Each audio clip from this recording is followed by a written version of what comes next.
dong yang paling keren. NPM gue yang paling keren. Apa itu? Apa yang ngerti? NPM tuh birokrasi rasa korporat. Hah? Semuanya diam. NPS yang paling keren. New Public Service, birokrasi berlandaskan demokrasi, pemerintah melayani bukan mengatur. Kalian tahu nggak sih latar belakang New Public Service?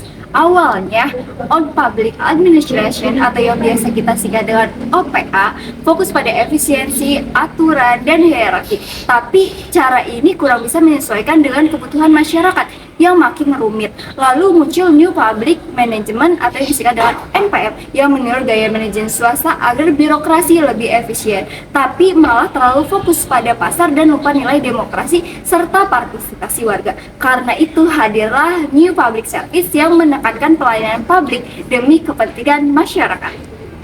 Nah, sekarang gimana sih sejarah lahirnya paradigma New Public Service? Paradigma New Public Service ini lahir dari tulisan Denhart dan Denhart berjudul The New Public Service, Serving Not Steering. Buku ini diawali dengan kalimat government shouldn't be run like business, it should be run like a democracy. Lahirnya paradigma New Public Service sebagai respon kritis dari paradigma New Public Management. NPM ini dinilai terlalu mengedepankan pasar bebas dan manajemen swasta. Dianggap terlalu menekankan efisiensi, kompetisi, dan pengukuran kinerja, sehingga mengabaikan nilai-nilai demokrasi. Selain itu, NPM menurut Denhart dan Denhart cenderung mengemudikan atau yang disebut steering pemerintah seperti perusahaan swasta, sehingga mengurangi peran warga negara sebagai aktor aktif dalam demokrasi. Sehingga diperlukan paradigma baru, yaitu New Public Service yang menekankan pelayanan kepada warga negara, dan di NPS, warga negara dianggap sebagai citizen, bukan customer. Nah, ayo sekarang saatnya kita wawancari mahasiswa tentang New Public Service. Ayo guys, kita tanya ke mahasiswa itu yuk. Halo kakak, aku boleh ngobrol sebentar nggak? Boleh. Boleh ya. Dan kakak siapa? Aja. Oke, aku mau wawancara tentang public service. Kakaknya kebetulan jurusan apa?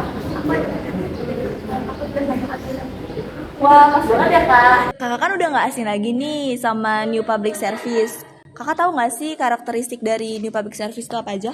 Oh, kalau karakteristik dari New Public Service tuh ada yang pertama berorientasi pada kepentingan publik, yang kedua warga negara sebagai mitra bukan pelanggan, yang ketiga partisipasi dan demokrasi sebagai nilai dasar, yang keempat peran aparatur publik sebagai fasilitator, yang kelima kolaborasi dan kerjasama antar sektor, yang keenam akuntabilitas yang luas dan berbasis nilai, yang ketujuh etika, empati dan nilai kemanusiaan, yang kedelapan pembelajaran dan dialog publik.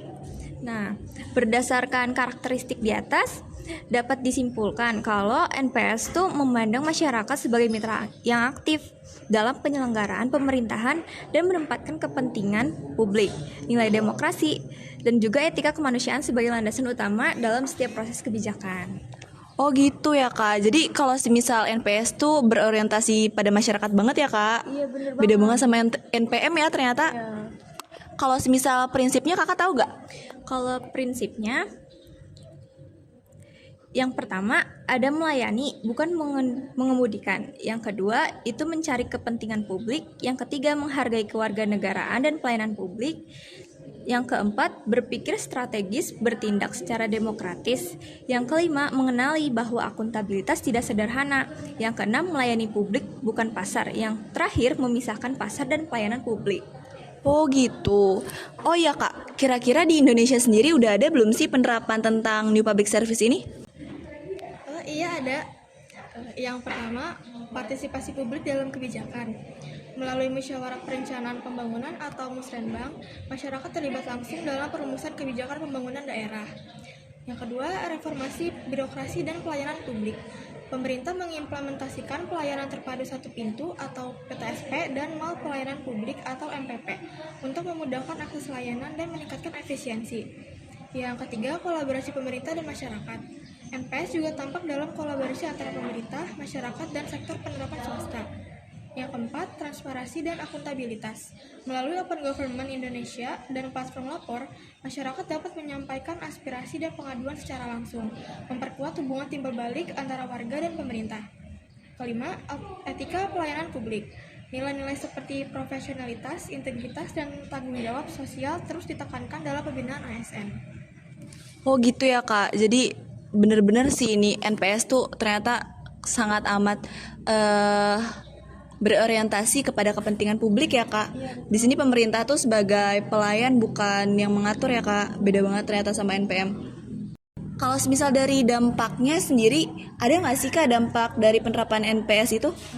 Nah, dampaknya NPS bikin masyarakat miskin sadar kalau negara itu ada untuk melayani semua warga, bukan cuma kelompok tertentu. Pemerintah juga mulai pakai pola bottom up, artinya kebijakan berawal dari masyarakat di tingkat bawah. Gitu.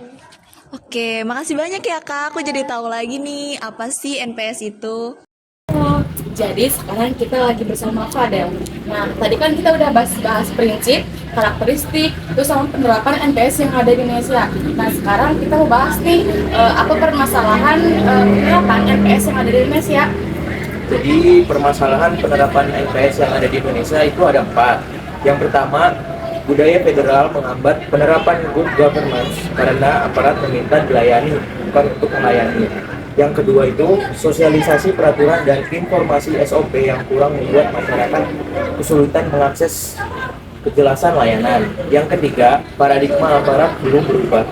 Pelayanan masih berdasarkan perintah atasan dan bukan kepuasan masyarakat. Yang terakhir, kualitas layanan tidak memadai, masih diskriminatif, dan fasilitas serta tenaga yang tersedia sangat terbatas. Oh, jadi seperti itu Kak. Jadi belum semuanya memadai ya Kak. Betul. Terima kasih Kak. Sama.